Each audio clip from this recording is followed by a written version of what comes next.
We make future 2022. Rimini, Savo Heleta is with us. Thank you for being here. Thank you. Thank you. Savo Heleta is a professor of Durban University of Technology. And your work of research also interests conflict analysis and conflict transformation. So what is your thought about the Ukrainian-Russian conflict? Yeah, it's a real tragedy what's happening in Ukraine, but I think it's also very important to always remind ourselves that even though this is one war that is getting a lot of attention, it's not the only one.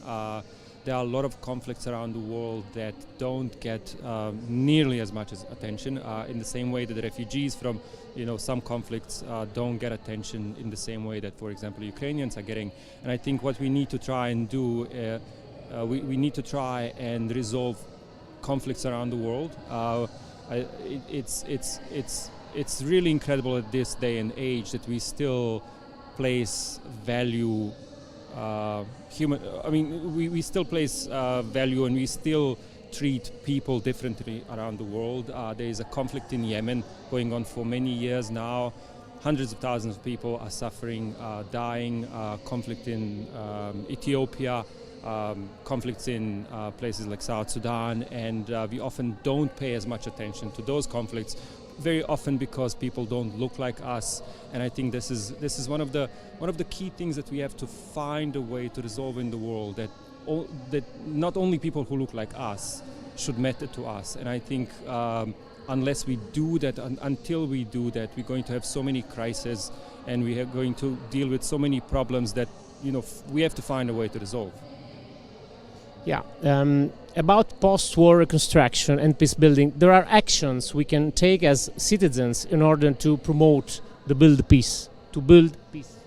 Yeah, a lot of my work, my academic research, my education was on conflict transformation, and also conflict transformation on one side, and also post-war reconstruction and development on the other side. And one of the key things that I found through my research and my work is that ending a conflict is a very important step, but it's a necessary step for a very long process of rebuilding societies. So if we think about how Europe was redeveloped and reconstructed after the Second World War, a lot of work and effort went in to rebuild Europe economically, socially, politically, and we fail to do similar big projects in many other parts of the world. So we end the conflict, we get people to sit down, negotiate, and to sign a peace agreement. That is very difficult. We see that in Ukraine. There are a lot of talks happening, but the peace is nowhere near. But whatever happens in Ukraine, hopefully there is an agreement very soon to stop the war so that people are not suffering anymore. That is going to be only one small step in the long-term process of rebuilding the society.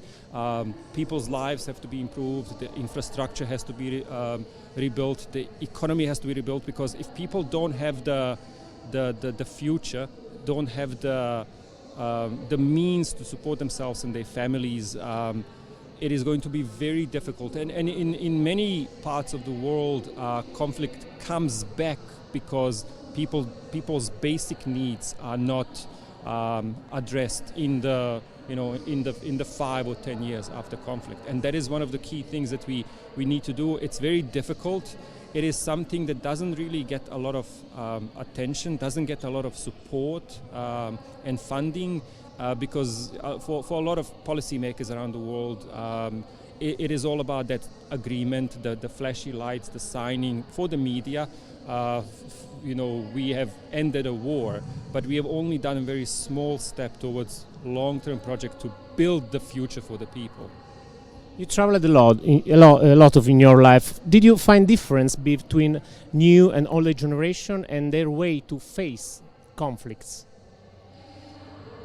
I have hope. I want to say I have hope for the new generations, and that they will be more open and more understanding of what we need to do for the future. I mean, this event is called We Make Future, and I think it's very important this is the focus, because and I'm not saying that the old generations are at fault. I'm also not saying that we're going to have it much easier with the newer generations. I think there's a lot of important critical educational work that has to happen to make sure that the new generations, that the young people of today, number one, have future because of the climate change and climate destruction. It's very difficult to actually see the hope for the next 50 to 100 years for humanity, but we have to work with young people because it is going to be their world, and they have to find a way to fix it, to make it also more equal, because we cannot have a world that has future for everybody where only some people are given opportunities for education, for development, for improving their lives, while billions around the world are suffering.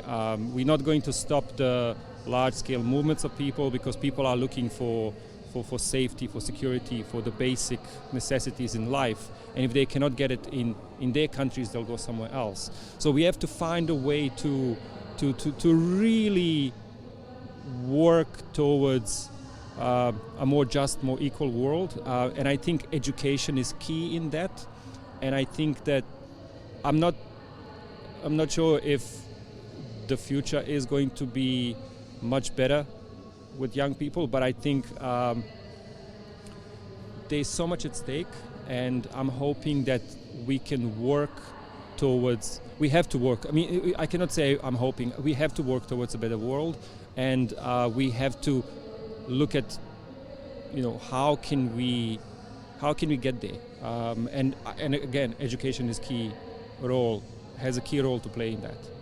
So let's try to work on education and to build a better world. Absolutely. Thank you, Savo, and see you on the festival We Make Future 2022.